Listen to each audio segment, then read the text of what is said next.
Food prices are at their highest level since the FAO began monitoring prices 2 decades ago. The agency's senior grain economist, Abdulreza Abbasian, says except for sugar, the price of basic food commodities such as wheat, meat, and dairy products has risen steadily since June. We are still in historic peaks. The February prices unfortunately rose even further. So whether you calculate it on real basis, inflation corrected, or nominal, the food prices, which is a measure of international prices for basic food commodities, have reached a new high. Yes. Higher food prices were among the triggers for protests in Egypt and Tunisia.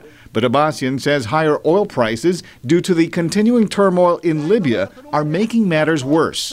One of the strong linkages between the food and the energy sector is through biofuels. So when the oil prices are very high, there is definitely more incentive to produce more biofuels, and that means using more food crops to produce them. Economists say that's what happened in 2007 and 2008, when high oil prices prompted greater demand for biofuels such as ethanol.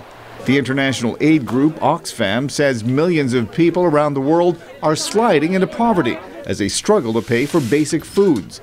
The organization is urging the international community to curb oil price speculation and reverse the demand for biofuels. Until that happens, Abbasian warns food prices will continue to rise. Obviously, the longer these prices remain high, the more we have to think that it could have a spillover effect into the grain sector, and especially in the coming weeks and months.